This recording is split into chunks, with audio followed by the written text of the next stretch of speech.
Hello, this is Steve from Beto's Leatherworks. Today's projects are, you've got 3 pairs of exotic leather boots. Now, when we're talking about exotic leather, crocodile, ostrich, snakeskin, they're not really your exotic that leathers aren't available on the market. Most of these leathers are farmed and they're readily available. The stingray, the ostrich, lizard, shark. Now, when you're talking about exotic, the word exotic to me is more of the brands or more of the leathers, I should say, that are not available or are banned on the market, like sea turtles, kangaroos, anteater, seal, whale, walrus. Those types of leathers are your pre-1970s, pre-1950s were made, but recently, rarely you'll find something that is made recently with those types of leathers. If you do find it, it's probably been poached, and then you need to stay away from it. There are some elephant skin boots are being made now. I'm not sure which companies they are, but I believe they are making them now. They're not banned. All right, so let's get started.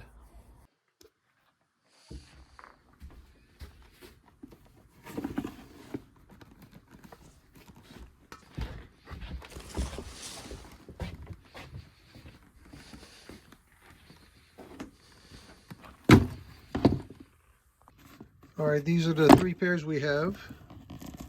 These are Lucchese's. These are the alligator ones. We're going to do full JR soles, replace the welt, rubber heels. Looks like these have been repaired before. And the issue is we got a nice tear right here. Once we take the welt apart, we'll get underneath it, reinforce all that area. These are $6.50 for this pair. I believe this is a Lucchese also. It doesn't say it in there.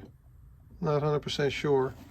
These are going to be your basic house leather, brass shanks, rubber heels, $3.25. These are TonyLama, TonyLama ostrich, double stitched on the welt. These have been repaired also, but it looks like they just single stitched it, left the second stitch alone. We're going to take this apart and re-welt it, clean condition the uppers, add some color, rubber heels, JR soles obviously. And these are $6.25 for these. All right, let's get started.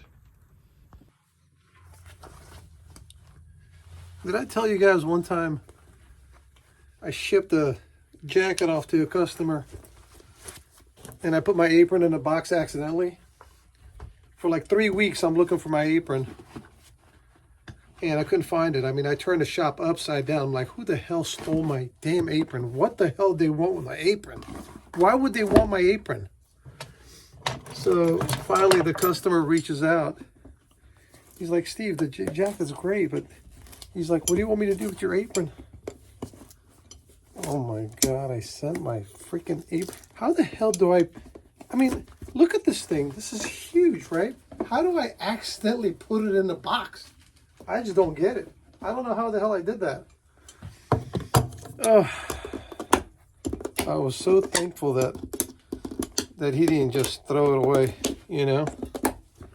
Very thankful to him. All right, now whenever I take off heel bases, I usually like to score, you know, right at the heel base and the leather sole, kind of splitting them apart. That way it's a lot easier for me to pop it off because the glue is already kind of broken there at that spot. And it usually comes off fairly easily.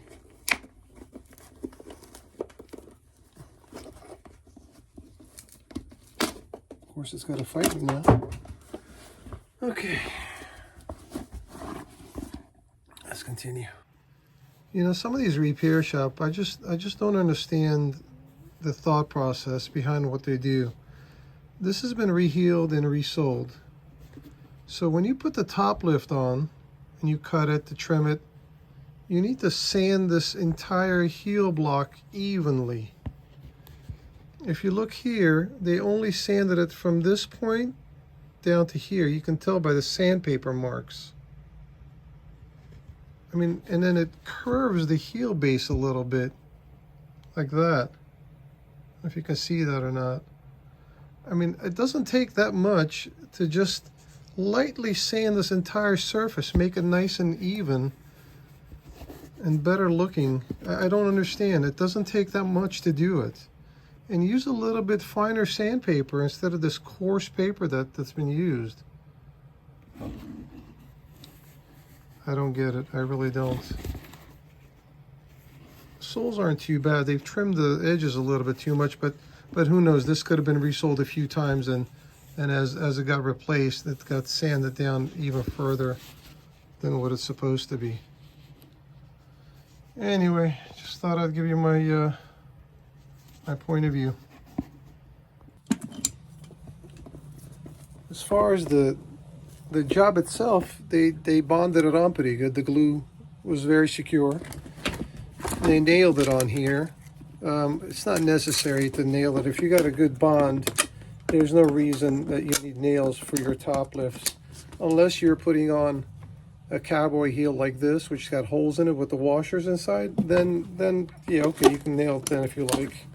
But otherwise, there's no reason to nail the top lift on there. I mean, years and years ago, when the glues and the cements weren't as advanced they are now, yeah, nailing it would secure it on there. But now it's not really necessary.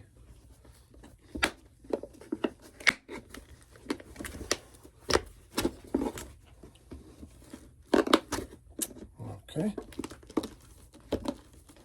Nice. There we go. All right, let's continue. Just a little bit of thinner here to loosen up that glue on the welt. I see a lot of cobblers who just pour the thinner all over the sole. That doesn't help, guys. That sole is 1/4 of an inch thick. It's not going to absorb. You got to sit there all day for the thinner to absorb through that leather. Now, unless there's a hole there, okay, that's a different story. But stop wasting your thinner. It's not necessary. Just loosen it up on the sides. That's all you need to do. I guess it looks good in video. Hey, maybe I should do it too. No. Again, it's not necessary. All right, looks like this has some foam in it for a filler instead of leather or cork. There's not much room there. Most of these booths don't have that much room right there for fillers, but this one has the full foam that went all the way from the top of the shank to the back of the heel to the front. Maybe we'll put a piece of leather there, I'm not sure. Now we're going to take this plastic heel rand off. We're going to put a leather one on there instead of keeping that. I think we're doing all this work, might as well replace that too. All right.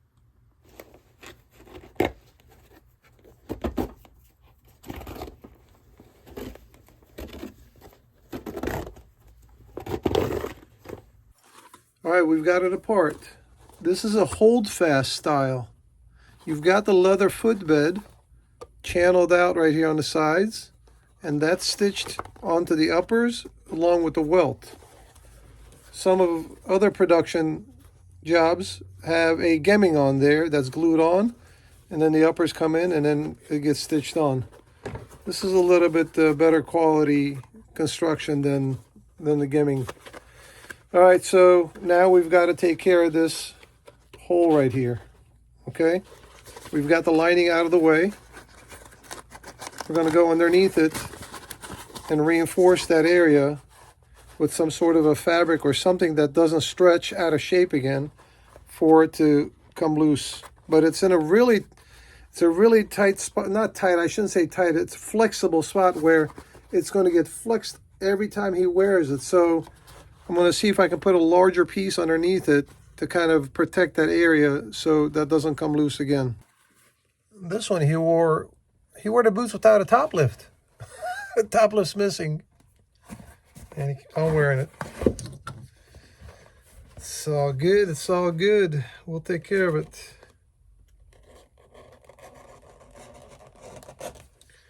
Now, this particular boot does not have a heel rand. The sole's one piece all the way in the back, but we're gonna make a heel rand out of the original sole.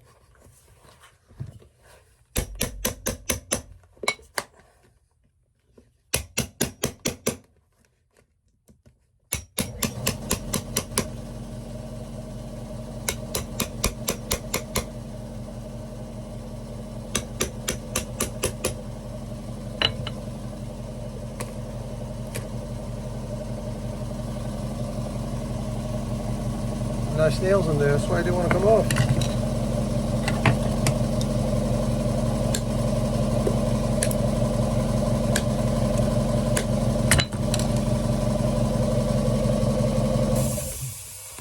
We're going to save the welt on this one, okay? So we're not going to cut the welt up. Now this one is a wood pegged waist. I always get this question. Hey man, how come you didn't put wood pegs back in? Well, you know, we give the option to the customers and we let them decide what they want to do. Obviously, wood peg is more work and more money when we're doing these. And we give them that option. And if they don't want wood pegs, like this particular customer went for a regular house leather, then we add brass nails into the shank area rather than wood pegs. Okay, I hope that explains it.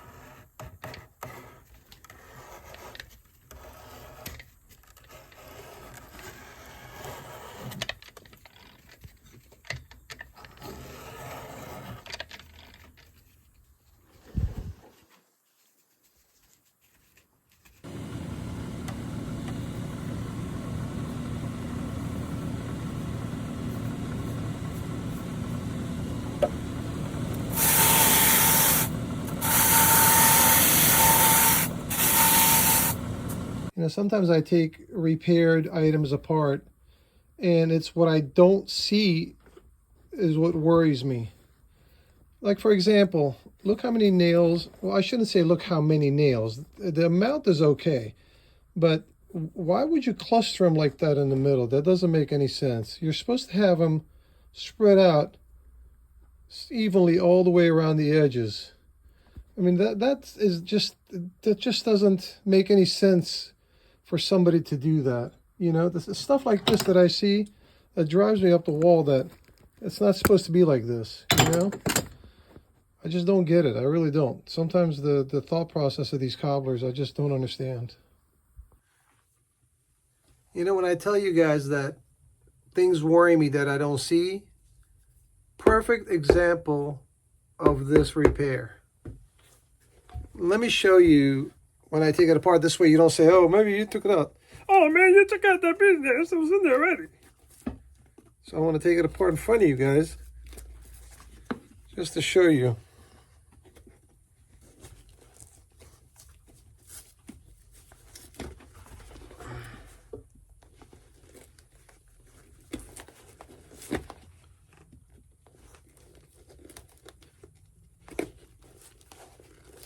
Okay, come on now.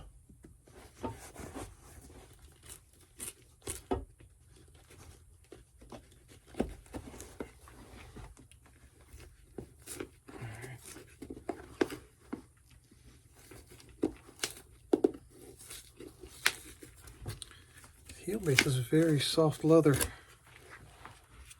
Yeah, we'll replace that. Okay. Let's cut these off for now. You know what? It's It's not even holding on to anything.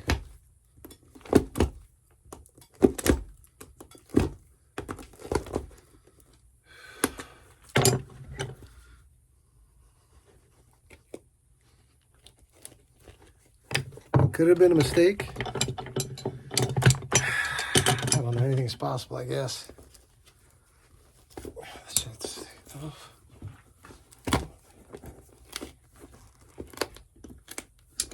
So we're going to put a full welt on it anyway.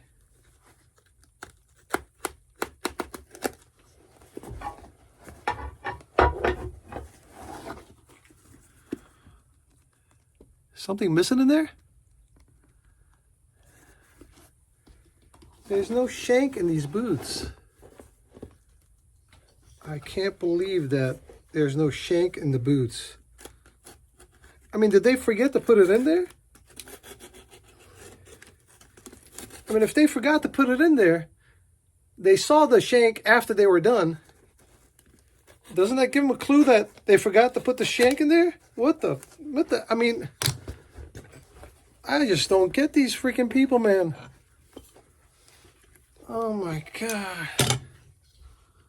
There's no shank in the boots. I'm gonna have to call the customer and ask him about this. Now, there has been times where customers have requested to remove the shank, the metal shank, so they can go through the airport security rather easily. But you have to put something there. You have to put a fiberglass shank in there. You have to put something there in place of the metal shank so it gives you some support. There's nothing here. So I'm just going to, I doubt the customer requested that to remove the shank. I doubt it. But you know what? I'm going to reach out to him anyway. I'm just going to ask, hey man, did you know that there was no shank in your boots? Golly, unbelievable. Unbelievable, man. Oh my God. How do you get support with no shank? Oh. I need to retire from this business.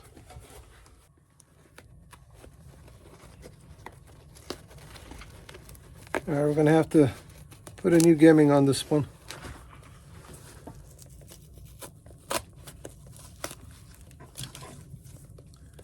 It's about shot.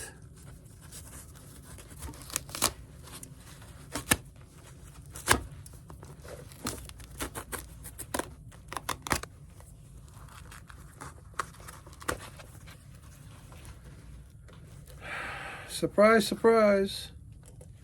Now, we can't leave that like that. Okay, we got to fix that. And we're going to patch a toe right here too.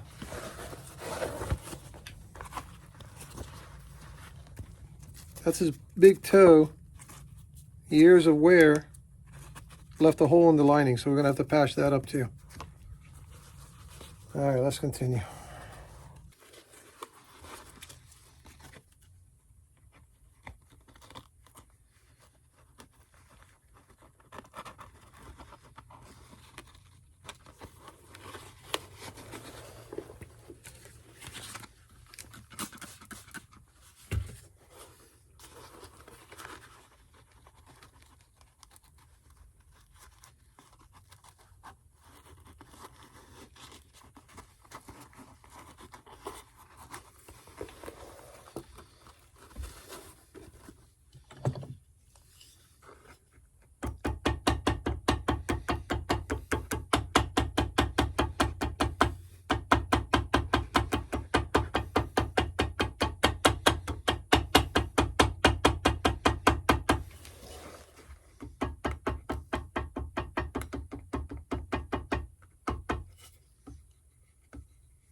Okay, so we're going to remove this leather piece.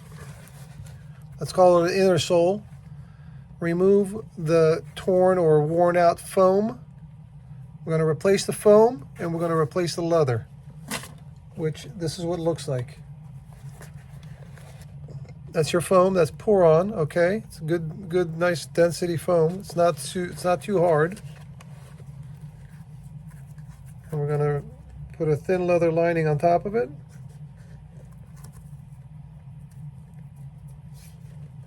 Now, can I have replaced the footbed? Yes, we can do that, absolutely. But I try not to replace the footbed when I don't have to, because I don't want to change the structural feel of the boot when it gets done. With the new footbed, you're going to have to break them in again, right? This is almost halfway to a new footbed. The original shape is still there. It's contoured to your shape of your foot. All we're doing is replacing the pad and the thin leather. Everything else is remaining the same. Okay? And also we patched the toe. Just put a piece of leather, skived the edges, and filled in that hole. Now if you run your finger on it, it's nice and flush. You don't feel a hump or a dump. Hump or a dump? Not a dump. Hump or a... I don't know what the other word would be. Dump.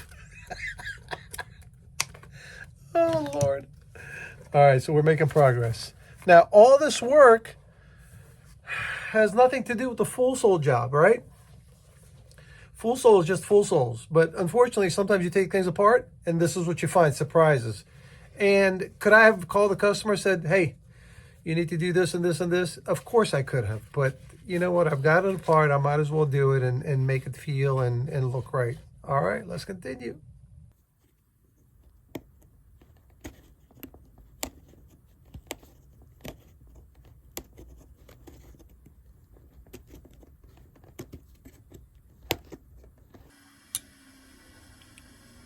There are two heel rands right there. We put the old one against two of the leather stacks, sanded it down, make sure they're the same size. And we have two heel rands. And we'll put some black on the edges here a little bit. Attach it to the boot. All right, so we're gonna try to make this one look like this. Now we added some color to it. Try to blend in the stains as much as we could. Conditioned it, polished it up. Now what I used is a little bit of acrylic dye, a little bit, not too much, don't panic. This is, let's see, this is the British Tan 107. Then we used a little bit of spray dye and then used some Big Four to condition the whole thing. The spray dye is Brillo is what it's called. Let me show you real quick. This is it, Brillo. This is from Money's Worth and Best. This is a Canadian product, and this is red mahogany. Now, we're not spraying the whole boot. You see it's darker than the actual color itself, okay? So this is just basically tinting it just a little bit to blend that in. And then you're going to come back with a little Q-tip, get some dark brown dye where the quills are. You see where the little dots are? You need to darken that up a little bit, because if you add dye, those are going to get covered up and it's not going to look good. So you want to make it natural looking again and darken those little areas up right there. All right, I hope that helps. All right, so let me show you how I do it. This is water. Okay. Dip it just in a little bit of dye, not too much. And you're going to come in and just wipe the entire boot down.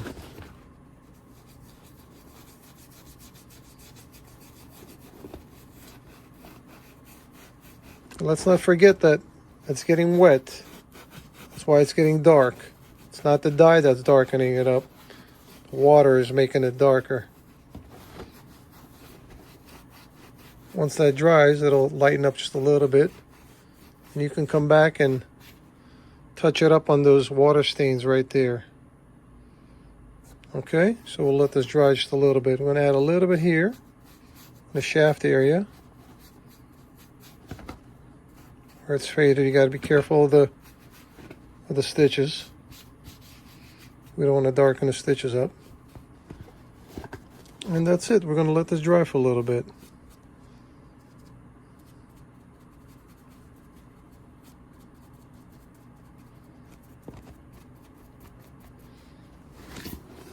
All right, let's continue.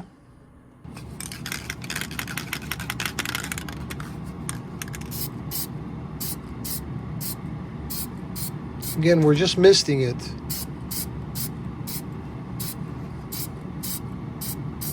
We don't want to spray it too thick, obviously. It's not going to look good. Just kind of misting it lightly, just a little bit.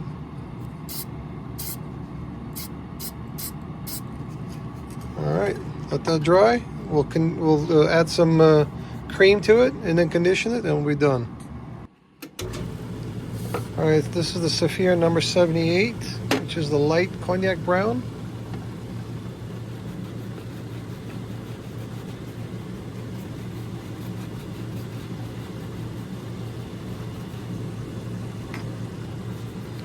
And you don't have to put too much on there, just a little bit will be fine.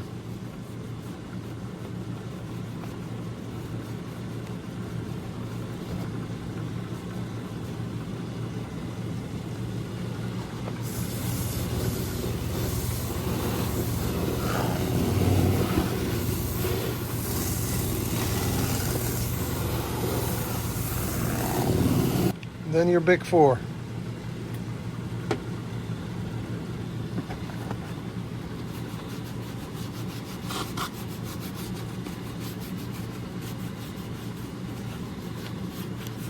Put this on the entire boot, it'll be fine.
All right, so we are at the stage where we've prepped everything.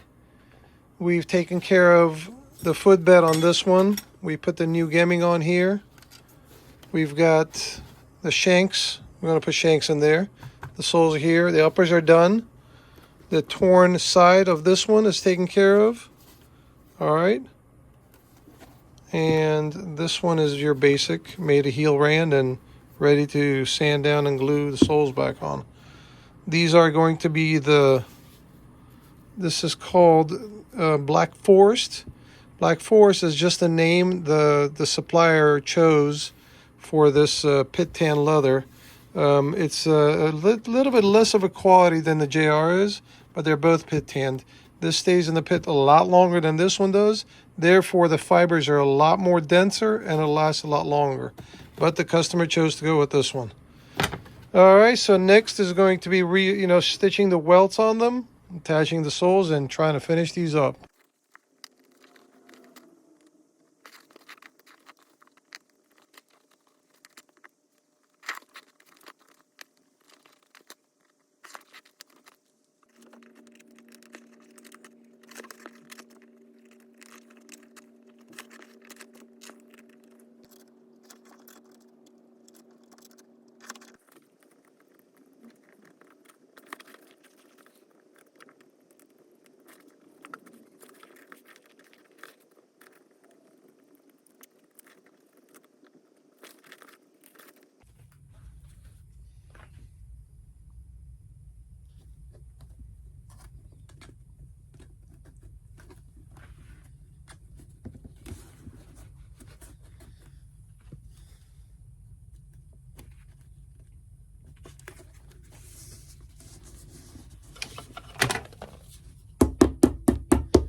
Yes, we have a shank now, like it's supposed to.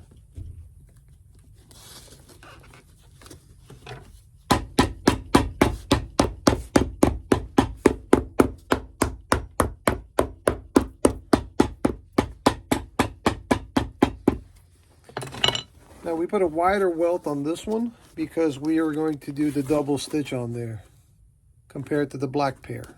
Okay, this is the 5/8 welt. The other one's a 1/2 inch welt.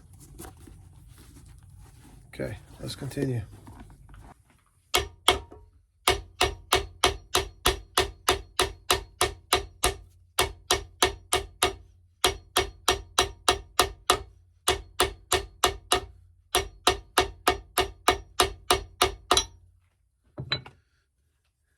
By hammering the leather, it's making it tighter. Fibers are, getting crunched up. So once the heel base is made, it's nice and tight. When we sand it, it comes out much, much better than if it was loose fibers.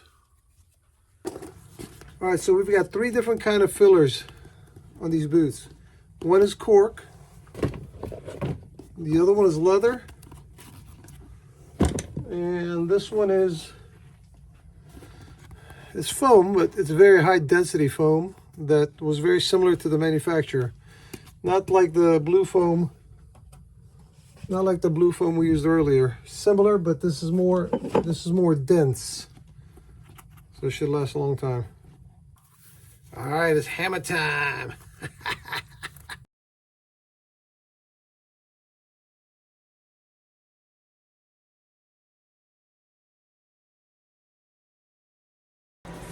All right, so this double stitch is very nerve-wracking.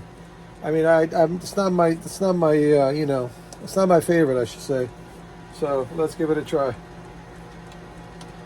This is the first row, obviously.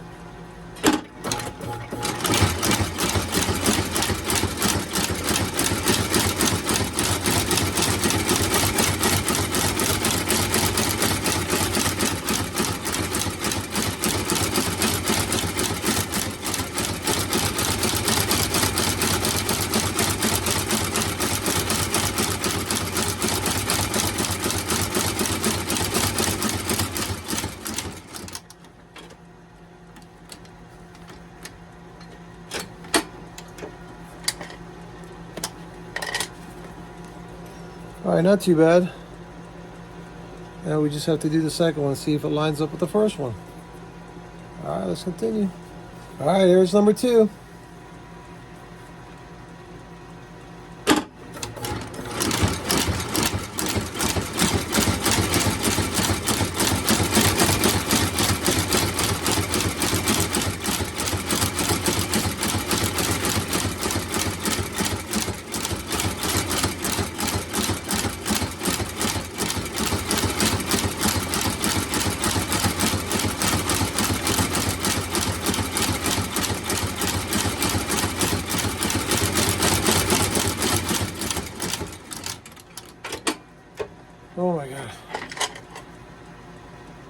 I held my breath. Oh, nice. Nice. Wow. So lucky. Woohoo! Damn. Very lucky. Let's continue.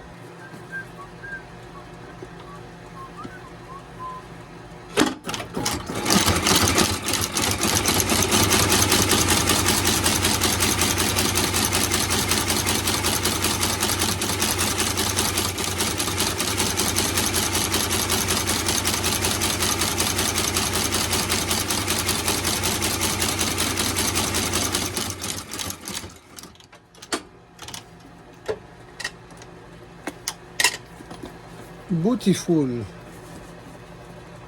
Nothing like a fresh welt. Fresh stitches. Let's continue.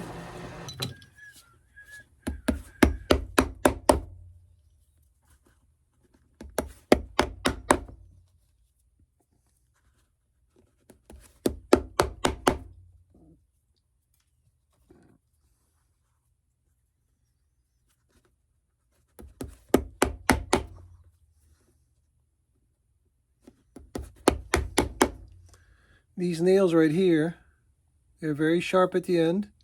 When they go through the boot, it hits the anvil and it curls up like that. It cinches. Okay. So these are called clinching nails. That way it doesn't bother the foot. There's nothing sharp that's going to go through and bother his foot. Same thing with the back of the heel. Once we nail the back of the heel, same way, it's going to go right through the footbed. It's going to hit the metal last. And this is what it'll look like. At the beginning when I was taking it apart, you guys remember there was no nails on that tan boot? This is what it should look like, securing it all the way around. So there's no chance of this coming loose. All right, let's continue. All right, we are done with these projects. I think they turned out pretty good.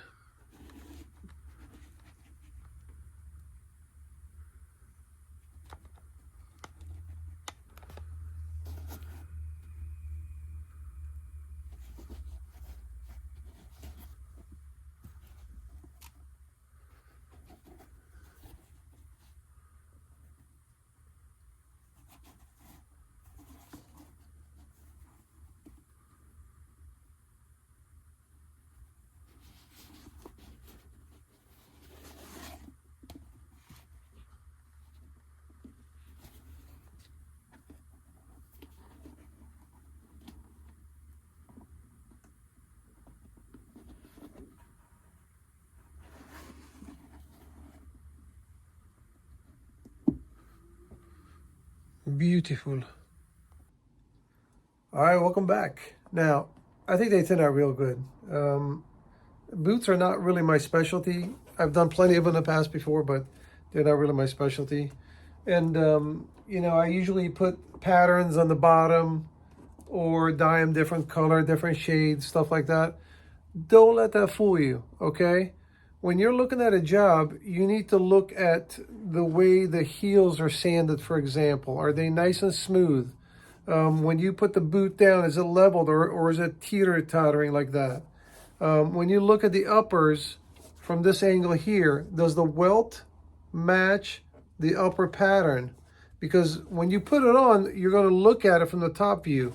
And if something is not done properly, then you're going to tell that it doesn't look good at all. So you need to make sure that you're looking at the boot or a shoe, whatever the case may be. The welt is a little bit wider than what you got here. This pattern right there, the uppers, it should match that same pattern. That's what you got. Are the edges nice and smooth? I know I put a little bead on mine, but most people don't do that. But it's not a structural issue. It's just for aesthetics, right? But it kind of looks cool. Is it nice and sanded smooth around the edges? Are the stitches picked, the old stitches, have they been picked out? Those are all the issues that you got to look at when you're getting your items repaired. All this, artsy fartsy stuff on the bottom is cool, but look, you wear it one time and it's going to fade, right? I do it because I like it. It kind of looks cool. So, but don't be fooled by all that, all that, what do we call that? Bells and whistles. You just have to make sure that you're looking at a boot that's been repaired that also looks good visually in these areas, okay? And I guess you can't tell if the shank was replaced or taken out. It's difficult to know once it's assembled, but you can't control that. All right. Well, thank you very much for joining me. I appreciate it. Thumbs up, subscribe if you haven't. That'll be kind of cool. That kind of generate more views on this channel. We greatly appreciate it. If you have any questions, email me, bedos@yahoo.com, bedos@yahoo.com. If I have your item here, please be patient. I'm doing one pair, one jacket, one bag at a time. And I'll contact you guys as soon as your items are done. All right. Thanks again for watching. We'll see you guys again in the next project. Take care.